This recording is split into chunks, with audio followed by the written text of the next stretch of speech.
राजनीति, आंदोलन, किसान, करप्शन, गरीबी, इन सभी मुद्दों पर आवाज उठाएगा अब तक न्यूज इंडिया। सत्ता के आगे जब भी सवाल कमजोर पड़ने लग जाए तो सवाल उठाने पड़ते हैं। बोल के लफ्ज आजाद है तेरे, बोल के सच जिंदा है अब तक। आदाब नाज़रीन, अब तक न्यूज इंडिया में आपका इस्तकबाल है।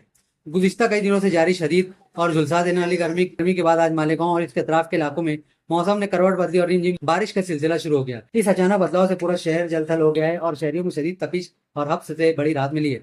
इस्लाम पार्टी के शेख आसिफ ने आज बयान दिया कि नासिक एमएलसी की बीजेपी शिवसेना की होटल पॉलिटिक्स ने साबित कर दिया कि एमआईएम बीजेपी की बी टीम है और इसी के साथ उन्होंने मुल्क की मौजूदा सूरत हाल पर भी अपनी बात रखी है।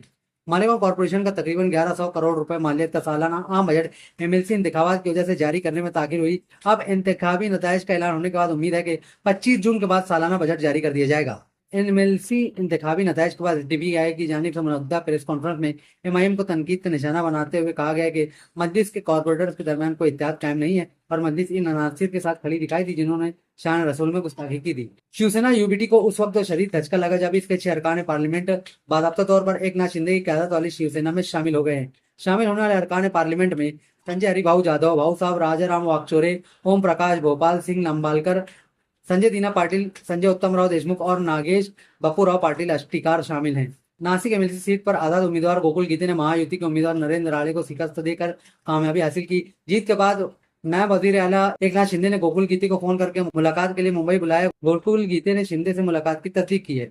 एनसीपी शरद पवार ग्रुप के एमएलए रोहित पवार ने कहा है कि बीजेपी पार्लियामेंट में हल्का बंदियों का कानून मंजूर होने तक एकनाथ शिंदे का इस्तेमाल करेगी और मुस्तकबिल में उन्हें मजीद तल्ख तजुर्बात का सामना करना पड़ सकता है। शिवसेना यूबीटी के 6 अरकान पार्लियामेंट के एकनाथ शिंदे ग्रुप में शामिल होने पर सामाजिक कारकुन अन्ना हजारे ने कहा कि इस तरह पार्टियां बदलना बिल्कुल दुरुस्त नहीं है। हजारे के मुताबिक नजरियात, वफादारी और उसूलों की कमी की वजह से ही लोग पार्टियां बदल रहे हैं। महाराष्ट्र एसटी महामंडल ने 1 अगस्त से बसों में रियायती सफर के लिए नेशनल कॉमन मोबिलिटी कार्ड यानी एनसीएमसी लाजमी करार दिया है। अब कागजी पासों की जगह मुकम्मल डिजिटल निज़ाम लागू किया जा रहा है ताकि जाली दस्तावेजात के जरिए सफरी रियायतों के गलत इस्तेमाल को रोकने के लिए इन कार्ड्स को आधार कार्ड से लिंक किया जा सकेगा। लखनऊ के अलीगंज इलाके में वाक़ गेमिंग जोन में दोपहर को जबरदस्त आग लग गई। इस वाक़े में मुतात्तिद तलबा जख्मी हुए जबकि कुछ तलबा के अंदर फंसे होने का खदशा है। आग इतनी शदीद थी कि कई तलबा ने दूसरी मंजिल से ही छलांग लगा दी थी। राम मंदिर चढ़ावा गबन का तनाज़ा पूरे मुल्क में मौजूद बहस है।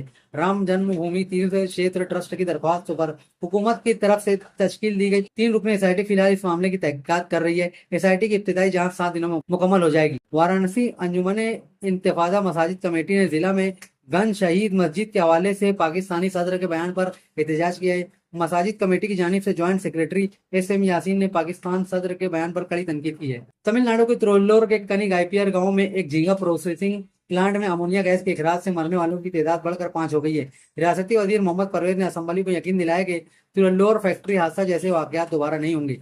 उत्तराखंड के रहने वाले और एक बैनुल अक़वामी कार्गो जहाज के कप्तान अजय पंत इस वक्त एक बैनुल अक़वामी कानूनी तनाज़ा की वजह से खबरों में।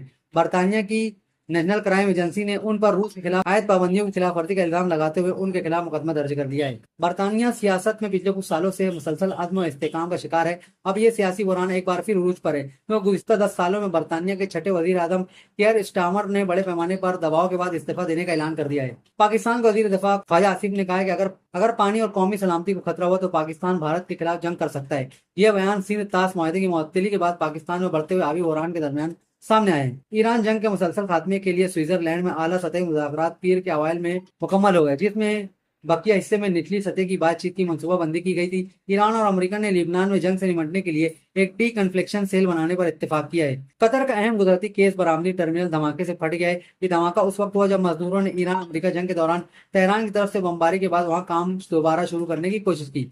धमाके से आग लग गई जिससे कम अज कम 54 अफराद जख्मी हुए। खाम तेल की गिरती हुई कीमतों की वजह से पेट्रोल और डीजल पर कंपनियों का मुनाफा मशरिक़ वस्ता के हालिया तनाज़े से पहले की सतह से भी बेहतर हो गया है। खाम तेल की कीमतों में अचानक कमी के बाइस नुकसान की वजह से पहली ही सहमाही के मालियाती नताइज कमजोर रह सकते हैं।